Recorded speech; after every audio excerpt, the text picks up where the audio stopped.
할렐루야. 사도행전 20장 17절에서 21절입니다. 잘하셨죠?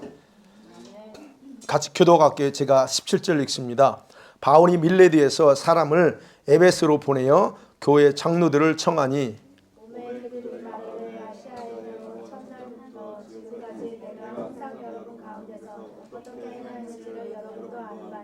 곧 모든 겸손과 눈물이며 유대인의 관계로 말미암아 당한 시험을 참고 주를 섬긴 것과 유익한 것은 무엇이든지 공중 앞에서나 각 집에서나 거리낌없이 여러분에게 전하여 가르치고 같이 읽습니다. 유대인과 헬라인들에게 하나님께 대한 회개와 우리 주 예수 그리스도께 대한 믿음을 증언한 것이라. 아멘. 자, 오늘은 그 옥중서신 마지막 네 번째 에베소서입니다. 오늘 본문의 말씀은 여러분 잘 아시는 것처럼 바울이 예루살렘으로 성경금 구정금을 가지고 올라가면서 에베소를 들립니다. 그래서 에베소 장로들을 모아서 이제 고별 설교하는 내용이라 이렇게 흔히 말합니다. 그래서 본인이 에베소에서 사역하면서 얼마나 여기서 사역했는지, 그리고 자기가 어떻게 사역했는지에 대한 그런 고백을 지금 하고 있는 내용인데 다 읽진 않고 짧게 봤어요. 자, 그런 가운데 그래서 에베소 교회가 어떻게 생겼는가에 대한 부분이에요. 자, 먼저 첫 번째 에베소서를 왜 기록했는가에 대한 배경을 봅니다. 에베소는 그 소아시아 그 상업 중심지 중에 하나예요. 그런데 이곳이 그냥 중심지가 아니라 전략적으로 굉장히 요충지였다는 거예요. 그리고 이 도시는 굉장히 부자들이 살던 부유한 도시고, 그런데 동시에 여기에 마술 같은 게 굉장히 성행했던 겁니다. 물론 그때 당시에 그 헬라 시대에는 이런 신비 또는 헬라 그 그릭 신화 이런 것들이 많았기 때문에 뭐 오늘날도 그렇지만 이런 마술이나 그런 이상한 어떤 그런 행들이 참 많았습니다. 그리고 여기에는 여러분 그 다이아나 신전, 아데미 신전이라고 말하죠. 이 에베소는 이 다이아나를 그 아데미를 신호로 섬기는 여신이죠. 그런 제단도 있고 숭배하는 도시기도 하고, 또한 여기는 황제 숭배가 유행했던 곳입니다. 아우구스트가 누구죠? 가이사 케사르라고 하는, 여기 그 황제를 신으로 섬기는 성전도 여기도 있었던 곳입니다. 그러면서 동시에 에베소에는 굉장히 큰 유대인 공동체가 있었어요. 유대인 공동체, 그들은 회당을 중심으로 해서 모여 있는데, 근데 어느 정도 컸냐면 이들은요 정기적으로 유대인의 그 민족 풍습 있잖아요. 그 민족 풍습을 지키도록 허락을 받았어요. 그러니까 그 에베소 시에서 시장이 너희들은 너희들 그 전통 문화를 다 지켜라라고 허락을 받고, 그리고 이제 거기서 살면서 그걸 지키면 군 복무 면제받는 그런 혜택까지 주면서 그렇게 이 유대인의 힘이 굉장히 막강하게 컸던 그런 도시 중에 하나였습니다. 에베소 교회는 여러분 우리가 아는 것처럼 바울이 3차 전도 여행 때에 바로 세례요한의 세례를 받고 알고 있던 12명의 제자들, 세례요한의 제자들을 그들을 만나가지고 너희가 예수 믿을 때 성령 받았니? 그러니까 우리는 성령 있는지도 몰라. 그러면서 바울이 그때 안수할 때 성령 세례를 받죠. 그러면서 12명이나 됐더라 그럽니다. 그들이 바로 세례 요한의 세례를 받고, 그리고 그걸 알았던 복음을 좀 짧게 들었던 그런 무리들, 거기서부터 에베소 교회가 시작돼요. 그래서 우리가 아는 것처럼 바울이 여기서 2년 동안 두란노 서원에서 날마다 성경을 강론합니다. 그래서 여기서 성공적인 목회를 했다. 지난번에 19장에서 봤죠. 두란노 서원에서. 그래서 거기서 에베소에서 목회하면서 그 지역을 전부 다 거의 복음이 다 들을 수 있는 그 정도로 복음이 활발하게 선포됐던 그런 곳이다라는 겁니다. 자, 그런데 이런 바울이 목회 성공이 그냥 이루어진 게 아니에요. 여기 보니까 오늘 19절에 그러죠. 그가 얼마만큼 눈물 흘리면서, 그냥 그게 아니에요. 간단하게 그랬지만 눈물과 그다음 유대인의 박해, 유대인이 얼마나 박해했겠어요. 유대인의 파워가 굉장히 컸는데, 그러니 얼마나 힘들겠어요. 그런 박해 속에서 인내하면서, 그러면서 말하죠. 자기가 시험을 참고 주를 섬기는 희생의 결과로 바로 그렇게 목회에서 에베소 교회에서 성공했다 말합니다. 그러면서 동시에 이 에베소에서는요, 그러니까 박해도 있었지만 바울이 그렇게 기도하면서 사역하는 가운데 성령의 강력한 역사도 나타난 거예요. 그러니까 어떤 일이 나요? 바울이 손수건이나 앞치마를 들고 가면 그냥 기적적인 치유가 나타나 버리는 거예요. 그 19장이 나오는 겁니다. 그리고 또 이 복음의 능력이 얼마나 강했냐면 마술하던 사람들이 기독교를 개종하면서 그 좋은 마술과 관련된 마술 비법이 담긴 그 책자들을 다 불살라 버립니다. 무더기로 다 채워요. 그게 여기 보면 5만 정도, 5만이면 어마어마한 돈인데 그 정도에 다는 모든 마술책을 다 불살랐다라고 그렇게 말합니다. 이렇게 성령의 역사가 강하게 나타나니까 이런 승리 역사도 있었어요. 그럼을 통해서 이제는 그래서 지난번에 것처럼 이 에베소를 중심으로 그 소아시아 전역에 복음의 강력한 그런 승리가 있었다는 겁니다. 자, 그래서 예루살렘은 기독교의 출발이죠. 그래서 거기서부터 복음 이제 성령 세례 받고 복음 출발했습니다. 그러면서 이제 안디옥이라고 하는 그 안디옥은 어디냐면 그 예루살렘 위쪽에 지금의 시리아 쪽에 있던 지역이 이 안디옥이에요. 그 안디옥에서 기독교인이 누군가, 그래서 비로소 기독교인이라 그리스찬이라는 말이 거기서 나와요. 그만큼 이 안디옥 교회에서는 그런 기독교인의 정체성을 그대로 드러냈던 그런 교회입니다. 그래서 이 안디옥 교회가 바울의 모교가 되고 그리고 전극적인 선교 후원하는 그런 교회가 된 겁니다. 그런데 에베소 교회는 비로소 이제 세상 종교, 즉 이방 종교와 구별되는 기독교의 뭐랄까요?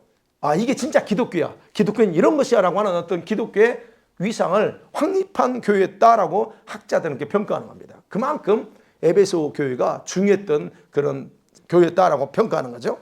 그래서 에베소 교회는 소아시아 여러 교회의 중심이 되는 거고, 그래서 어머니 같은 모교회 같은 그런 교회였다라고 하는 거예요. 자, 이 덕분에 그렇죠. 그 주변이 많이 교회가 조그마한 가정교회들 이렇게 많이 생겨났습니다. 제가 지난번에 골로새서 얘기할 때 이미 살펴봤잖아요. 골로새서 당시 아시아 지역의 그 교회들에는 유대인과 그다음에 이방인들이 함께 섞여 있다고 그랬잖아요. 그 가운데 종교적인 문제, 윤리적인 문제들, 이런 문제들이 다른 관점을 다 주장해요. 에베소서는 이런 문제, 골로새에 이런 거, 빌립보는 이거, 마케도니아서는 이런 거 다양하게 다른 관점을 주장하면서 자꾸 갈등이 일어나고 혼란이 일어나는 거예요. 그래서 내적으로는 어떻게 해요?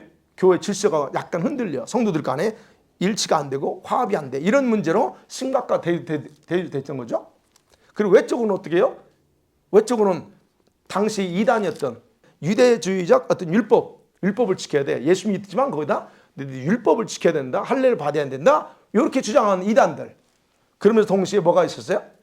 소아시아 지역에는 영지주의라고 하는 그런 이단들이 활동하면서 자꾸 이방인 성도들을 그리스도 안에서 자기들의 정체성을 자꾸 혼란스럽게 만들어요. 그것 가지고 안 돼. 지난주에 말했죠. 그것 가지고 안 된다? 이렇게 했던 거죠. 바울은 이러한 그런 사태의 심각성을 골로새 교회의 에바브라를 통해서 이 소식을 일단 들었잖아요. 골로새 교회에 그런 소식을 듣고 그게 꼭 골로새 교회만 문제는 아니라는 걸 그때 파악해요. 그래서 이제 에베소 교회도 비슷한 상황이라는 걸 인식을 합니다.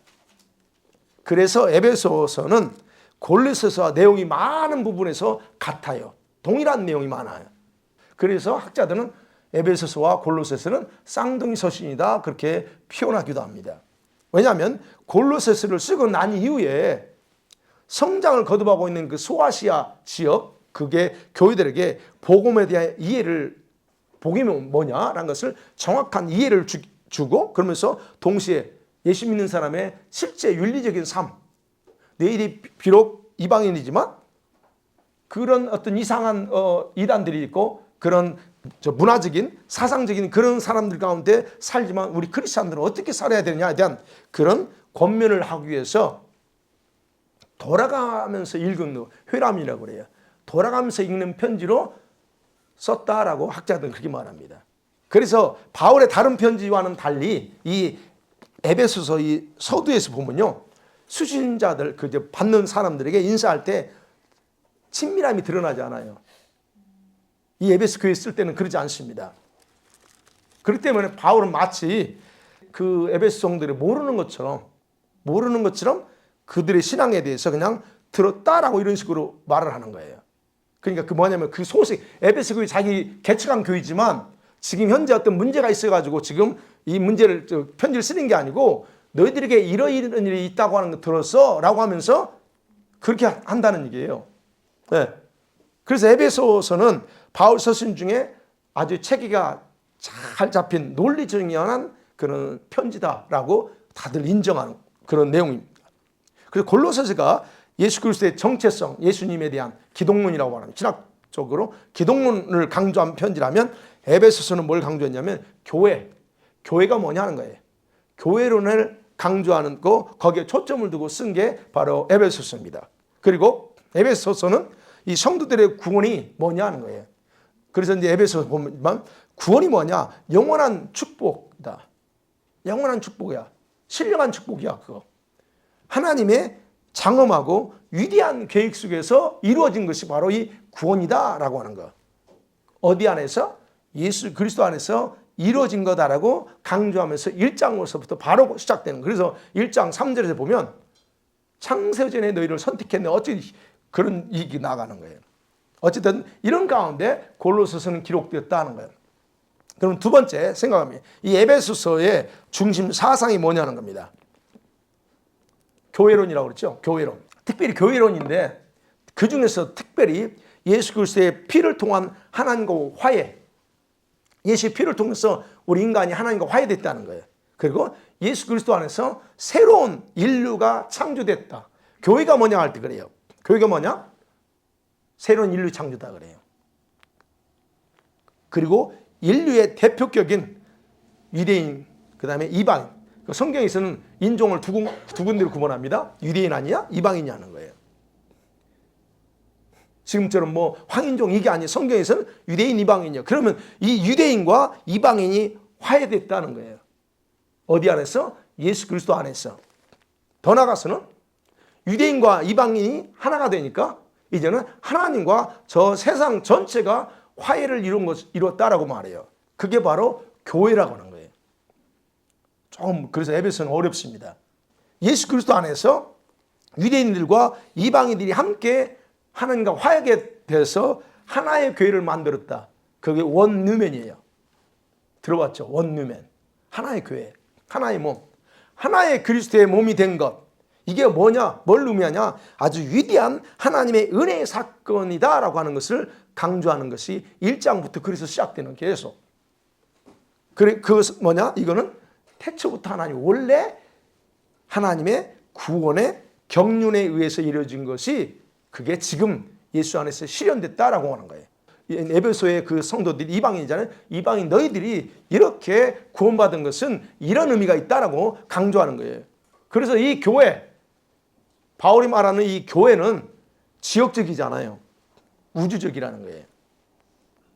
교회는 그래서 전 세계에 있는 모든 크리스천들이 교회다라고 하는 거예요. 자, 그러면서 이제 제가 몇 가지로 나눠서 생각해요. 첫 번째로 보면 이 하나님의 은혜로 이방인들과 유대인들이 하나의 연합을 이룬 거. 여러분, 유대인 입장에서는 자기들이 선민이에요. 그죠? 선민들이 이방인들로부터 자기의 성결을 지켜나가는 게 쉽지 않아. 에베소 살면서, 거기 살면서 유대인이 자기만의 신앙을 지키는 게 쉽지 않은 게 그게 뭐냐는 거예요. 이방인들은 자기들 마음대로 사는데 우리는 그렇지 않아. 우리는 지켜야 될 뭐가 있어요? 율법이 너무 많아. 그러니까 여기서 그래. 유대인들이 선택받은 유대인들이 살아갈 때 자기들이 걸림돌이 되는 게 뭐냐면 이 율법이라는 거예요. 율법이가 울타리야.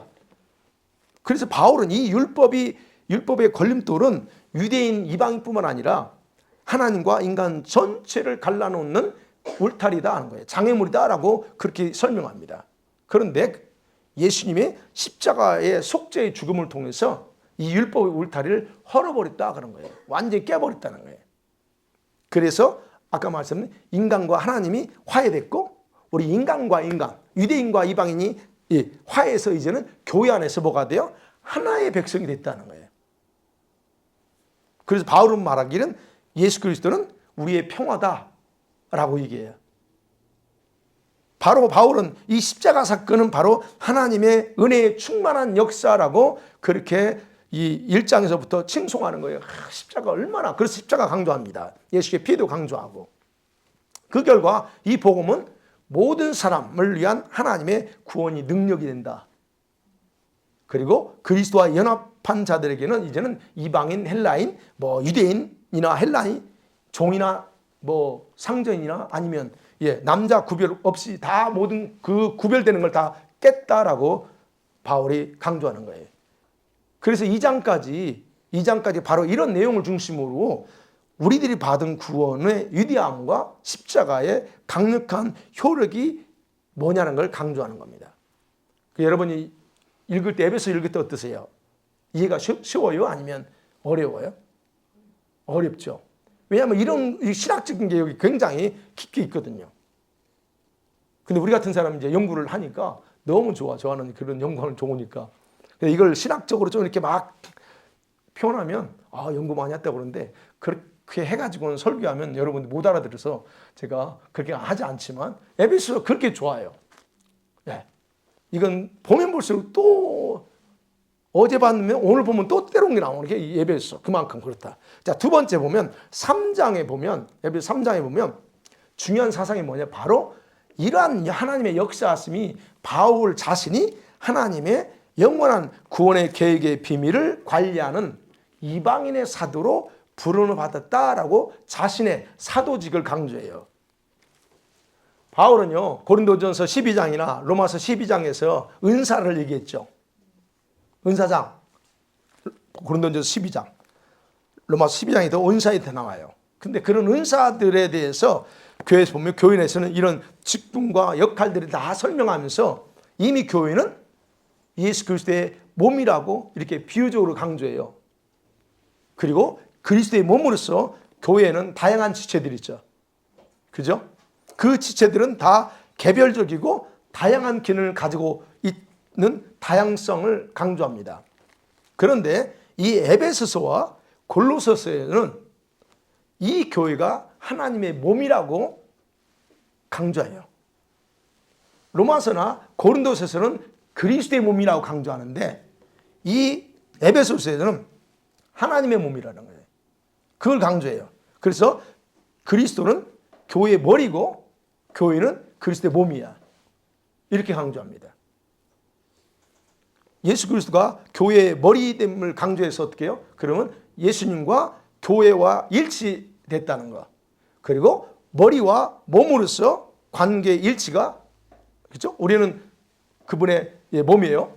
그분 교회의 머리고, 그러면 이 몸과 머리가 떨어져 있으면 안 되잖아요. 일치되고 동시에 주정관계, 이런 몸과 머리가 몸이지만 동시에 우리는 그분과 주정관계에 있다는 것. 이거를 강조하면서 몸의 하나됨을 이야기합니다. 우리 몸이 하나야. 그렇지만 하나지만 주정관계야. 뭐 이런 거. 그런 부분에서 이 바울이 자기가 그런 사도로서의 복음의 어떤 비밀을 관리하는 자다라고 그걸 설명합니다. 3장에 보면. 그 다음에 네 번째로 생각해 볼 수 있는 건 이방인의 사도로 바울이 이방인의 사도로서 이 위대한 하나님의 역사를 그 영원한 구원사의 관점에서 바라보고 설명해요. 영원한 구원사.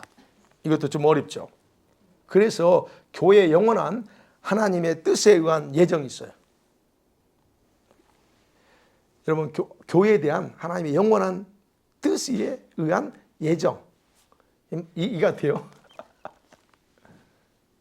하나님이 이 교회를 생각할 때 영원한 하나님의 뜻이 있는데 그걸 위해서 예정한 게 있어요. 그리고 하늘에서 주의가 있어요. 이렇게 예정되고 하나님의 뜻을 위해서 예정된 이 교회, 그냥 간단하게 보면 저와 여러분을 하나님께서 하나님의 뜻에 의해서 예정했다는 거예요. 교회라고 하지 말고 우리라고 하자고요.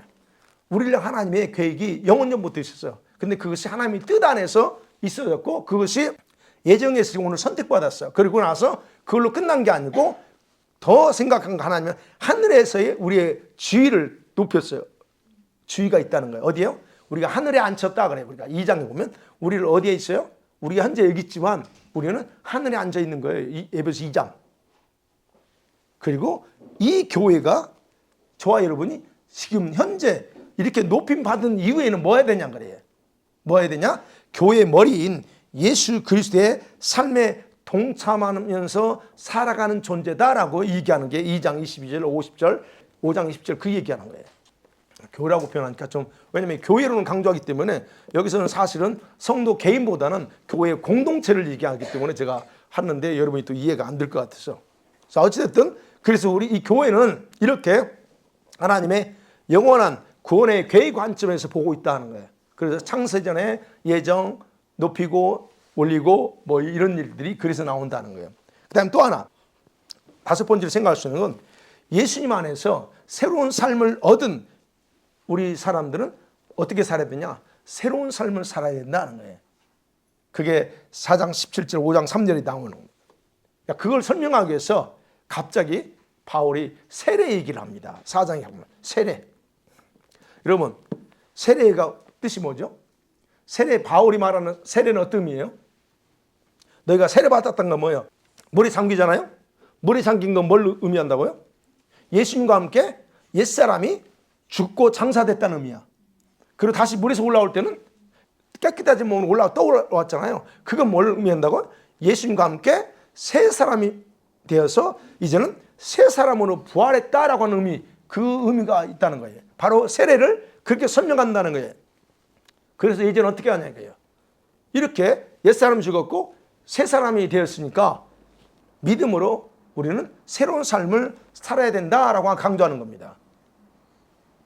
그리고 또 이제 또 중요한 건 이죠. 이게 그때 당시 마지막으로 생각하는 당시 이 소아시아의 사람들 사상, 정신과 의식을 퇴폐하게 만들기 시작한 영지주의자들, 영지주의자들의 세계관과 이원론적인 그런 세계관으로 인해서 도덕적인 타락이 쉽게 이어질 수 있어요. 육체는 아무것도 아니야. 영이 중요해. 영적인 지식이 필요하고 구원받으려면 그러니까 너희가 어떤 사람은 금욕을 해야 된다 그러죠. 금욕주의자들은 몸 함부로 쓰지 마. 그러면서 몸을 중요하게 생각합니다. 근데 이 영지주의자들은 몸을 아무렇지도 않게 생각해요. 영혼만 중요해, 영혼만. 그래서 몸은 육체로 죄를 어떤 걸 죄를 져도 그래서 음란한 짓을 여기서 나오는 거예요. 영지주의자는. 몸으로 죄 짓는 건 뭐 음란한 짓 해도 상관없어. 그러나 네 영혼만 이렇게 영혼에 대한 지식만 있으면 돼. 이런 식으로 그들이 설명한, 그러다 보니까 어떻게 해요? 이대로 가르치면 도덕적인 타락이 더 쉬워지는 거예요. 얼마나 좋겠어요, 이런 사람들 가면. 그걸 경고하는 거예요. 그래서 영지주의자들은 바로 영의 세계인 하늘과 물질적인 땅 사이에 많은 악령들이 존재하면서 인간의 운명을 좌지우지하고 한다고 믿어요. 특별히 하늘에 있는 별들 있잖아요. 그 별들은 이 악령들의 거처야. 그래서 이 땅에 사는 우리 영혼이 하늘의 그 영의 세계로 딱 올라가야 구원받는데 그 구원을 얻는데 요 악령들이 방해하고 길을 막고 있다라고 그렇게 가르쳐요. 그러니까 이 악령들을 어떻게 하면 기쁘게 해줄까? 그들이 내 구원을 방해하지 못하도록 기쁘게 해줘야 돼. 환심을 사해서. 그래서 이 땅에서 삶을 좀 더 평안하게 하고 그들이 원하는 대로 해주는 거. 아까 그래서 뭐 별짓 다 해도 그들이 원하는 거라면, 악령들이 좋아하는 거라면 그 짓을 다 하는 거예요. 그러니까 그 얘기하는 거예요. 그렇게 좀 더 편안하게 살고 영혼의 구원을 얻을까? 이런 어떤 가르침. 그래서 이런 것들에 대한 자기들만의 비밀 지식이 있어. 우리들만 그 해결책이 있다. 특별한 그리고 종교 의식을 해야 된다. 뭐 이런 식으로 막 이렇게 가르침이 유행하기 시작하는 거예요. 그때 당시. 그래서 에베소서는 골로새서처럼 예수 그리스도께서 이미 승리해서 십자가에 죽고 승리해서 부활함을 통해서 그런 악한 영들을 위해 주님이 승리하셨고 그리고 무장하셨다 그래요. 다 그걸 초토화시켰다라고 그래서 강조하는 겁니다. 그래서 예수님의 부활로 아직도 저 반역한 영들이 있어. 저 공중에 그런 악한 영들이 있지만 그러나 우리 예수 믿는 그리스도인들은 그들을 무서워할 필요가 없다 이게요. 무서워할 필요 없죠? 비록 악령들이 아직까지는 반발하고 뭐 이렇게 남아있지만 저들은 곧 해체시킬 거다. 이미 부활하신 주님께서 하나님 우편에 앉아서 우주를 통치하시는 그분이 곧 그들을 제거할 거다는 거예요. 그렇기 때문에 바울은 얘기하는 그들을 두려워하기보다는 또는 그들의 의지대로 그들이 가르친 대로 옛사람처럼 죄악을 저지르면서 종로로 타는 것을 중단하라는 거예요. 그리고 오직 그리스도를 믿는 믿음으로 그들과 거룩한 전쟁을 계속해야 된다라고 강조하면서 6장에서 그래서 뭔 얘기 나와요? 영적 전쟁 또는 하나님의 전신갑주 입으라고 하는 말이 거기서 등장하는 겁니다. 자, 이런 과정 속에서 사실은 에베소서가 이런 게 기록됐다는 거예요. 자, 그러면 이제 내용을 요약해 봅니다. 6장까지 있잖아요. 에베소서는 1장은 이렇게 생각할 수 있어요. 하나님의 영원한 구원 속에 담긴 비밀이 뭐냐는 거. 그리고 에베소 교회를 위한 바울의 개인적인 기도가 이 1장에 대해 설명할 수가 있습니다. 1장 1절과 2절에서는 에베소 성도들에 대한 바울의 인사죠. 기본적인 거. 그 다음에 3절에서 14절이 이제 또 중요합니다. 에베소 성도들에 대한 하나님의 창세전의 선택은 예수 그리스도 안에서 이루어졌다. 우리도 동일하게 보시면 돼요. 그것은 하나님의 절대적인 주권이었어요. 그들의 어떤 행위나 그들의 어떤 업적이나 그걸 보고 선택한 게 아니에요. 하나님의 절대적인 주권으로 선택했어. 그리고 그것을 완성하기 위해서는 위에서 예수님의 십자가의 죽음이 필요했다. 그러니까 너희들은 이제 그리스도 안에서 그분의 기업이 됐다는 거예요. 예, 십자가를 통해서 그분의 기업이 됐다.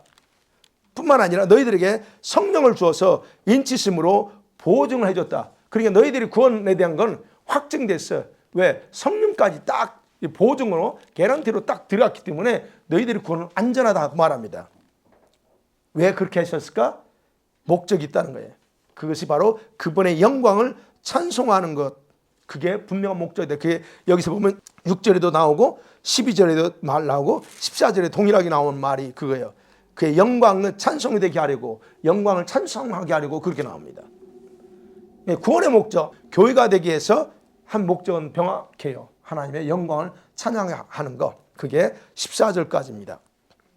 그러면서 15절에서 23절은 바울의 개인적인 기도예요. 에베소 교회를 향한 개인적인 기도. 하나님께서 너희들의 마음의 눈을 열어 주어서 너희들을 부르신 소명이 뭐냐? 그리고 그 기업의 영광의 풍성함을 알기 원한다라고 하는 그런 내용이죠. 그리고 예수님은 십자가의 죽음을 통해서 하나님께서 그를 높여가지고 모든 이름 위에 뛰어나게 하셔서 교회의 머리가 되게 하셨다 얘기합니다. 그래서 22절에 보면 교회는 그리스도의 몸이다. 그리고 주님은 교회의 머리다라고 이렇게 강조하는 게 1장입니다. 그 다음에 2장으로 가면 1절에서는 허물과 죄로 죽었던 너희를 살렸었다 하면서 이제 공중권세 잡은 자 얘기 나옵니다. 이건 뭐냐면 2장 전체를 보면 에베소 성도들의 과거예요.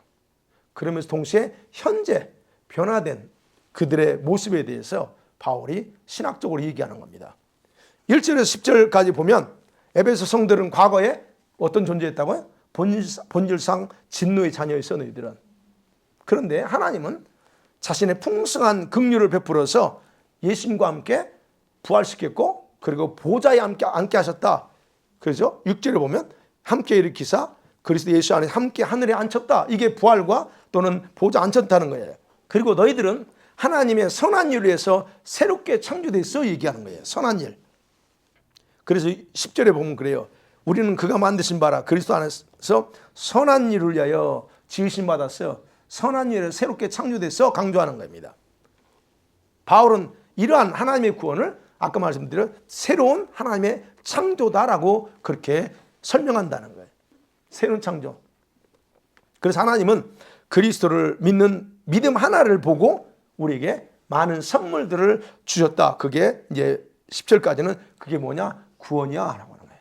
믿음 하나로. 그래서 구원은 우리의 행위가 없어. 그냥 믿음 하나 보고 주신 거다라고 얘기하는 거죠. 그 다음에 11절부터 22절 마지막 절까지는 그래요. 이런 새로운 창조에 의해서 받은 구원의 결과는 뭐냐? 유대인들과 서로 연합될 수 없었던 관계, 이방인과 유대인이라고 하는 이 절대 하나 될 수 없는 그 관계, 원수 관계를 깨버리고 하나 되게 했다는 거예요. 그 결과가. 여러분, 유대인과 이방인 하나 될 수 있어요? 없습니다. 절대 없어요. 유대인들이 그걸 용납 안 해요. 그런데 그 울타리가 뭐였다고요? 그 용납 못하게 하는 게 율법이라는 거예요. 그런데 그 율법을 예수님이 십자가의 죽으심을 통해서 다 깨버렸다. 그래서 지금 14절 보면 14절 15절 같이 읽어볼까요? 자, 시작. 그는 우리의 화평이신지라 둘로 하나를 만드사 원수된 것 그 중간에 막힌 담을 자기 육체로 하시고 법주문으로 된 계명의 율법을 폐하셨으니 이는 이 둘로 자기 안에서 한 세 사람을 지어 화평하게 하시고 16절도 마찬가지로 하나로 했다는 거예요. 이런 울타리 깰 수 없는 그런 장애물 율법 조항들을 다 주님이 다 폐하셨다 그럽니다. 그 말은 율법 전체를 다 없앴다는 게 아니에요. 율법 조항들이 있어요. 어떤 그 조항들을 다 깼다는 거예요. 그래서 예수님의 십자가의 효력이 뭐냐 하는 거예요. 유대인과 이방인을 연합시키는 원유맨 한 세 사람 공동체가 되겠다는 거예요. 그게 바로 교회입니다. 그래서 제가 강조했지만 우리는 유대인들을 절대 무시할 수 없는 거예요. 유대인이 없이는 우리는 존재할 수 없어요. 교회로서.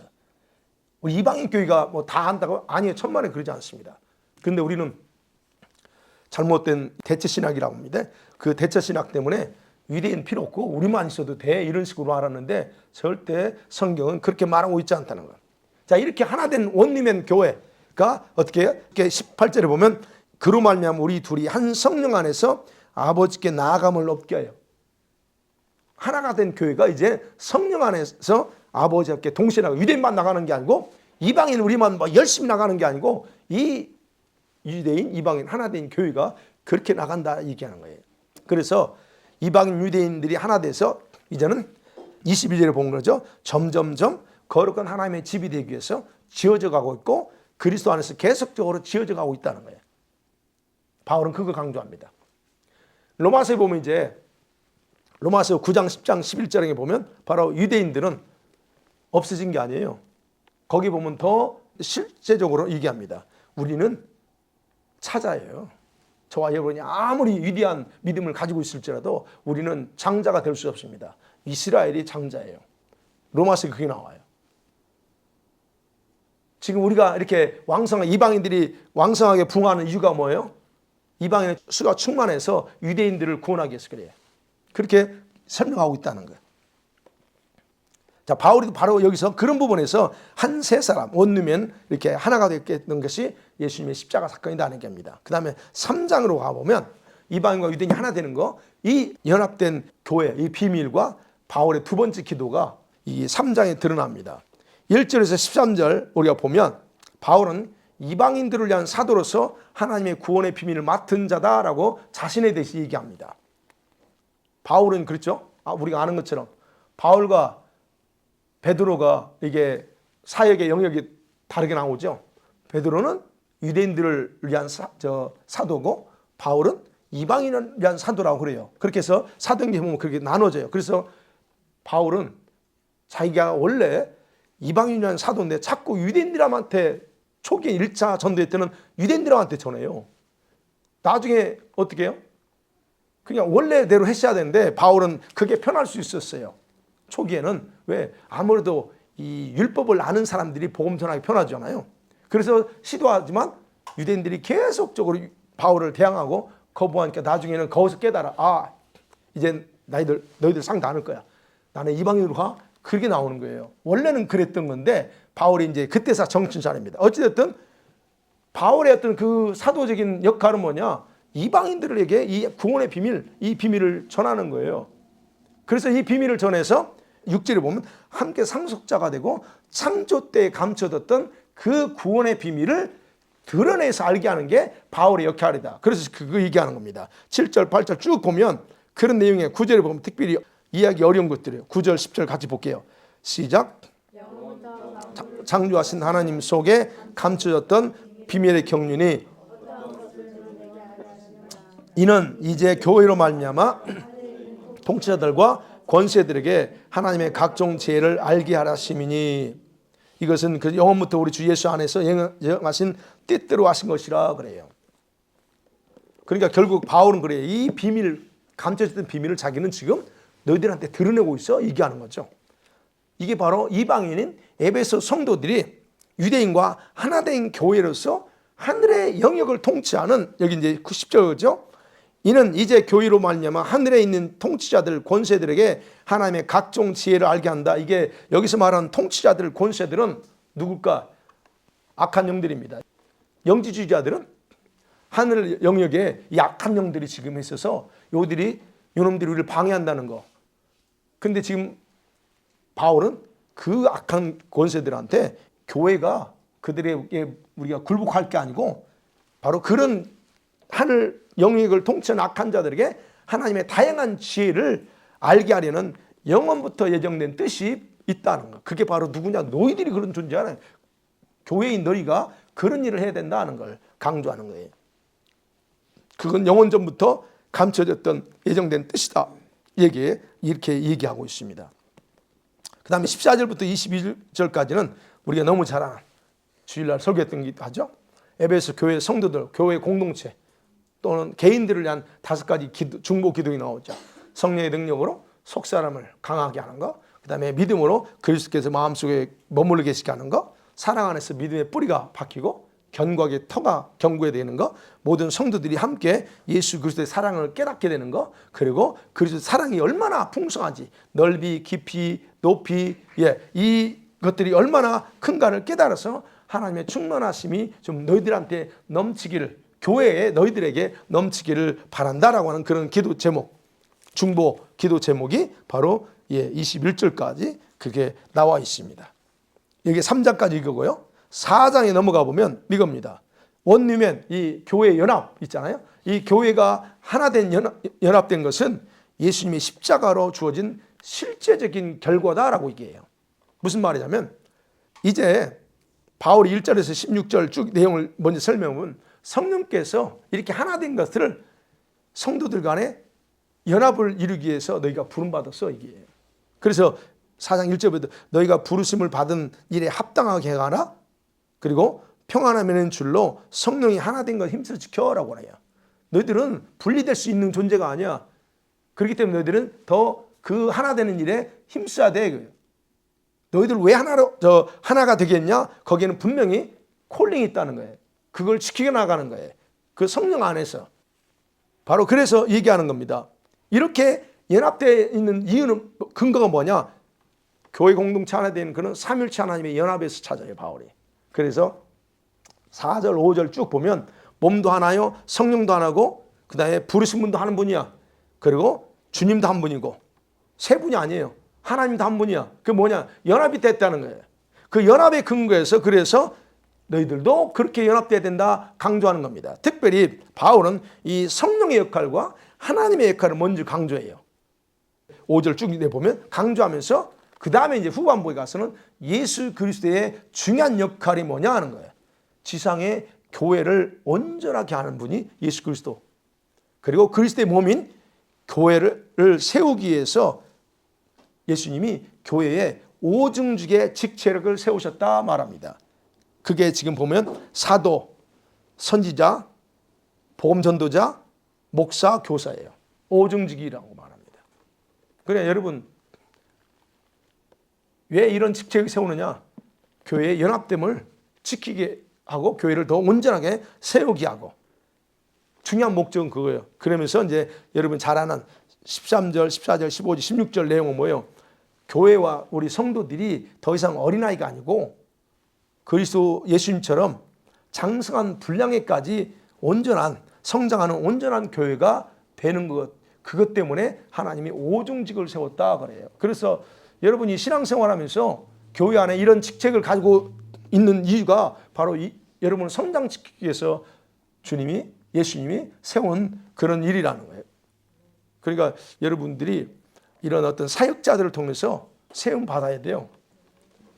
예, 그래서 어찌됐든 바울이 그래서 말합니다. 그리스도는 교회의 머리다. 또 여기서 강조합니다. 그리스도 또 머리야라고 얘기하는 거예요. 15절에서 그렇죠. 그리스도는 머리다. 그럼 왜 계속적으로 교회가 그리스도의 몸이라고 하는 것을 생각할 수 있어요? 그 다음에 17절부터 24절까지 뭐냐면 이거죠. 이방인으로서 이제 에베소 교회에서는 이방인이잖아요. 그럼 이방인으로서의 과거 허망한 생활로 다시 돌아가는 것 중단하는 거예요. 아까는 윤리적으로 이원론적인 삶을 산단 말이에요. 교회 와서는 하나님의 뭐 구원받은 것처럼 하고, 그 다음에 세상에 나가서는 걔네들이 주장하는 것처럼 또 이렇게 살아가는 거. 그건 아니라는 거죠. 이방인처럼 다시 옛날에 허망하는 생활을 하는 것은 바로 교회 연합된 원리면 하나 된 것을 파괴하는 행위다라고 그런 걸 강조하는 거예요. 파괴하는 거예요, 그거. 그래서 여기서는 이제 쉽게 평가하죠. 과거로 돌아가는 것은 옛사람의 습관 따르는 거야. 여러분 너무 잘 아는 거죠. 이미 그리스도의 십자가를 통해서 법적으로 옛사람의 옷을 다 벗었어. 그런데 실제 생활에서는 벗은 자로서 사는 게 아니고 어떻게 살아? 벗었으면 뭘 입고 살아야 돼요? 예, 23절, 24절 그게요. 벗었어. 이제 법적으로 우리가 옛사람 벗었어. 그러면 그냥 가냐? 아니요. 그게 아니고 말하는 거예요. 실제 생활에서는 의와 진리와 거룩함으로 새롭게 만들어진 새 사람의 옷을 입고 살라 얘기하는 거예요. 그래서 이걸 중요성을 아셔야 돼요. 이걸 가지고 살아야 우리가 교회 연합됨을 지켜나간다 하는 것이 바울이 강조하는 겁니다. 그래서 결론 23, 24절이에요. 새 사람을 입고 살아라 제발. 새롭게 된 그 삶을 살라 강조하는 거죠. 그 다음에 25절에서 마지막 32절, 원래는 이제 5장 쭉 가야 되는데 그렇게 나눠서 할게요. 32절까지는 뭐예요? 이 하나님의 거룩한 교회로 새롭게 창조된 그 사람이 실제로 윤리적인 생활, 그 생활을 조금 이렇게 구체적으로 몇 가지를 설명합니다. 그 중에 하나가 이웃과의 관계야. 너희들이 이웃과의 관계 속에 어떻게 살아야 되냐? 한 지체, 너희는 한 지체라는 것을 강조하는 겁니다. 너희들 한 지체야. 그러니까 티격태격 싸우지 말라는 거죠. 한 지체다. 그 다음에 도둑질 같은 거 있죠. 도둑질 같은 죄. 그 짓지 말고 어떻게 이제는 네 손으로 일해서 구제하라 제발. 이렇게 하는 겁니다. 그 다음에 언어 생활 어떻게 해요? 더러운 말 입 밖에도 내지 마. 그죠? 악독은 모두 버리라는 거예요. 왜? 그거가 하나됨을 깨는 그런 삶로 갈 수 있기 때문에. 그 다음에 31절이나 32절에 보면 형제에 대한 어떤 원한적인 거, 형제들과의 이게 맞지 않았을 때 어떤 관계가 되냐? 예수님께서 용납한 것처럼 그냥 너도 용납해줘 라고 하는 거예요. 그리고 성령을 근심시키는 삶 중단하라 그러죠. 30절. 하나님의 성령 근심시키지 마.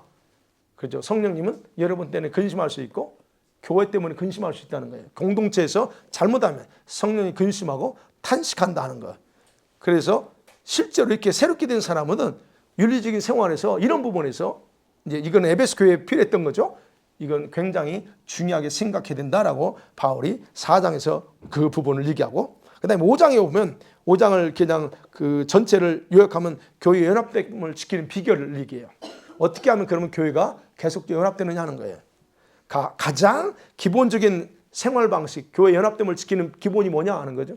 그게 뭘까요? 예, 1절과 2절이에요. 하나님처럼 행하고 하나님처럼 사랑 안에 살라는 거예요. 하나님처럼. 1절, 2절 읽겠습니다. 시작. 그러므로 사랑을 받는 자녀같이 너희는 하나님을 본받는 자 되고 그리스도께서 너희를 사랑하신 것 같이 너희도 사랑 가운데 행하라. 그는 우리를 위하여 자신을 버리사 향기로운 제물과 희생제물로 하나님께 드리셨느니라. 기본이에요. 교회 연합됨을 지킬 수 있는 방법은 하나님처럼 생각하고 행하고 사랑하는 생활하는 거예요. 그러면 제가 여기서 하나님처럼이라고 여기서 바울이 말하는 거예요. 아까 그랬죠. 삼일체 하나님이 연합돼 있어요. 그분은 따로 분리될 수 있는 분이 아니야. 하나야. 그거에 근거해서 아까 그랬죠. 그거에 근거해서 4장에서 부르심의 소명이 있어. 그걸 하라고 그랬던 것처럼 여기서 바로 그 얘기하는 거예요. 그럼 1절에서 14절까지 구분하면 성도들의 윤리적인 생활의 근거는 뭐의 근거냐? 예수님이 희생제물을 대신 거. 왜 예수님이 십자가에 죽으셨냐는 거예요. 왜 자신의 몸을 제물로 바쳤느냐? 거기가 우리에게 그 윤리적인 삶의 근거가 돼야 돼요. 그러면서 말하죠. 이방인으로서 너희가 이방인으로서 옛생활로 돌아가기 쉬운 죄의 목록들이 있다. 그 목록들을 열거하는 게 지금 이제 3절부터예요. 어떤 죄의 목록이에요? 음행. 아까 그랬죠. 이방인 세계에서 너무 쉽게 할 수 있는 부분이에요. 음행. 그 다음에 온갖 더러운 것. 탐욕. 이거죠. 그 다음에 누추함, 어리석은 말, 희롱하는 말들. 이런 등등. 그러면서 5절부터는 그렇죠. 너희가 음행하는 자, 더럽게 탐하는 자, 우상숭배다. 이런 사람들은 어떤 사람이에요? 하나님 나라를 유업으로 못 받아라고 단호하게 얘기합니다. 왜? 하나님과 전혀 다른 그 성품의 삶의 모습이에요, 이건. 그래서 교회 안에서 이런 짓을 하면서 자기는 구원에는 문제없다고 착각하는 사람들이 많은데 성령은 절대 그걸 용납하지 않습니다. 그래서 바울이 그 얘기하는 너희들 조심하라는 거죠. 그리고 교회의 연합됨을 하나됨을 깨뜨리는 그런 것이 생활이다. 그러면서 말하죠. 6절부터는 외부의 거짓된 가르침에 속지 마 그럽니다. 그렇죠? 누구든 헛된 말로 너희를 속이지 못하게 하라는 거죠. 이렇게 속임을 주는 자들 때문에 하나님의 진노가 임한다. 누구한테? 그렇게 속이는 자들에게. 그래서 이제 7절부터는 그렇게 하죠. 근데 너희는 누구냐? 너희는 빛의 자녀냐? 빛의 자녀다? 열매 없는 어둠의 일을 참여하지 마라. 그러한 일을 행하는 자들은 반드시 자기들의 행위가 반드시 드러난다 말합니다. 밝은 빛이기 때문에 너희는 빛의 사람인데 빛의 사람들은 어둠에 있을 수 없잖아요. 그러면 그 빛임에도 어둠 일을 행하게 되면 반드시 그 빛이신 주님 앞에 섰을 때는 다 드러난다라고 지금 바울이 강조하는 겁니다. 그래서 12절, 13절 쭉 얘기하면서 14절에게 그러니까 정신 차려라. 너희들이 잠자는 자여 그래요. 잠자고 있어. 이런 것에서 잠자고 있어 깨어나라. 그 잠자고 있다는 걸 표현하는데 죽은 자라고 하는 것은 여기 그 이방인들이죠. 그들 속에서 깨어나 제발. 그렇게 강조합니다. 그 다음에 15절부터 21절까지는 여러분 아시죠? 세월을 아끼면서 어떻게 행할 것인가에 대해서 자세히 살피면서 하나님의 뜻을 행하며 살라고 말하죠. 그 다음에 22절부터 33절까지 여러분 이 부분 읽으면서 어떤 생각을 하시나요? 이 내용은요. 부부간의 관계를 얘기하는 것 같죠. 여기서 바울이 거기서 갑자기 그러잖아요. 아내들이요. 남편에게 복종하라 그래요. 아니 왜 갑자기 아내들 복종하라고 그래요? 남편은 아내를 사랑하기를 예수님이 자기 몸을 준 것처럼 사랑하라고 그래요. 여러분 이 33절까지는 교회 연합의 비밀은 부부 관계와 같다는 얘기예요. 부부 관계 같아요. 뭐냐면 아내가 남편에게 순종해야 되는 이유가 뭐예요? 아내의 머리이기 때문이라는 거예요. 남편이 그거 맞습니다. 남편이 아내의 머리예요. 그건 무슨 말이냐? 그런 것처럼 예수께서 교회의 머리이기 때문에 그래서 교회는 그리스도께 복종한다. 그런 것처럼 아내들도 남편에게 복종이 된다. 바울이 얘기하는 거예요. 그러면서 남편은 어떻게 해야 돼? 그러면 남편은 아내를 자기 몸처럼 사랑하라고 그래요. 그 이유가 뭐냐? 또 똑같이 얘기해요. 예수님께서 교회를 자기 생명을 바치면서까지 사랑했다. 그렇기 때문에 해라. 그러면 남자들은 어떻게 해야 되냐? 예수님처럼 해. 왜? 내가 머리니까. 그 얘기하는 거예요. 보세요. 25절 보세요. 25절, 26, 27절. 우리 같이 한번 볼까요? 시작. 남편들아 아내 사랑하기를 그리스도께서 곧 물러서 말씀으로 깨끗하게 하사 거룩하게 하시고 자기 앞에 영광스러운 교회를 세우사 티나 주름 잡힌 것이나 이런 것들이 없이 거룩하고 흠이 없게 하려 하심이라. 갑자기 나오잖아요. 뭐 했다면서 갑자기 이게 뭐예요? 그거 얘기하는 거예요. 예수님께서는 자기 앞에 영광스러운 교회를 세우기를 원하셔서 자기 생명을 바쳤다는 거예요. 그러니까 남편이 아내를 사랑하는 것은 예수께서 교회를 사랑하신 것이 이리처럼 해야 된다는 거예요. 그래서 이 부부가 하나 되는 것은 바로 이 여기에 숨겨진 비밀이 교회 연합이라는 거예요. 그래서 나중에 보면 30절, 31절, 32쭉 그래서 2절에 이 비밀이 크도다. 나는 그리스도와 교회에 대해서 말한다 그래요. 부부에 대해서 얘기하는 게 아니고 나는 예수님과 교회가 어떤 관계냐를 설명한다라고 그래서 얘기하는 겁니다. 마지막 6장은 간단하죠. 영적 전쟁에서 전신과 합주 무장하라는 거죠. 다 알죠. 1절에서 9절까지는 그럽니다. 교회 연합을 중심으로 부모와 자녀, 그 다음에 종과 주인과의 관계를 이해하고 말합니다. 그래서 핵심 뭐예요? 모든 것을 주님께 하듯 해야 된다라고 말해요. 그러니까 자녀들이 부모를 공경하는 거 주님께 하듯 해야 되고, 부모가 자녀들을 교육할 때도 주님께 하듯 해야 되고, 종이 자기 상전에게 순종하는 것도 역시 주님께 하듯 이렇게 강조하는 겁니다. 그래야 연합이 된다는 거죠. 그 다음에 10절부터 20절까지 하는 것 같죠. 에베소 교회를 위협하는 영지주의자들의 교훈을 방지하게 서는 얘기예요. 그래서 그들의 가르침을 어떻게 해요? 영적 전쟁으로 설명하면서 돌파하라는 거죠. 그래서 거짓 교훈은 마귀에서 온 거야. 마귀의 계략이라는 거죠. 자, 이것들을 대적하고 하나님 앞에 능히 서려면 어떻게 된다고? 전신갑주를 무장이라는 거예요. 전신갑주는 7가지예요. 전신갑주는 6가지 아닙니다. 7가지예요. 자, 먼저 볼까요? 진리에 허리띠를 띠고, 그 다음에 의의 호심경, 가슴에 호심경, 그 다음에 뭐래요? 복음의 신발, 그 다음에 믿음의 방패, 그 다음에 구원의 투구가 여기에요. 그 다음에 뭘 가져요? 오른손에 성령의 검, 그 다음에 7번째가 뭐예요? 기도. 이 모든 것을 완전케 하는 것이 기도예요. 영적 전쟁에서 벨트하고 신발 쓰고 여기다 가슴에 플레이트 달고 뭐 머리 방패 쓰고 이걸로 되는 게 아니고, 이 모든 것을 영적 전쟁을 완전케 하는 것은 그 다음에 나오는 거잖아요. 18절에 모든 기도와 간구예요. 이걸 빼먹으면 여러분 전신갑주 6가지만 입고 가서 싸우자, 아니 100% 질 수 있습니다. 왜? 기도가 완전케 하는데 기도는 안 하고 가서 이것만 하고 간다고? 아닙니다. 그래서 기도가 필요한 거예요. 그래서 7가지요.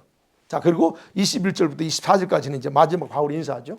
편지 때마다 항상 동일한 패턴으로 인사하고 마무리하는 거. 이게 오늘 에베소서입니다. 자, 이상 에베소까지 옥중서신에 다 봤습니다.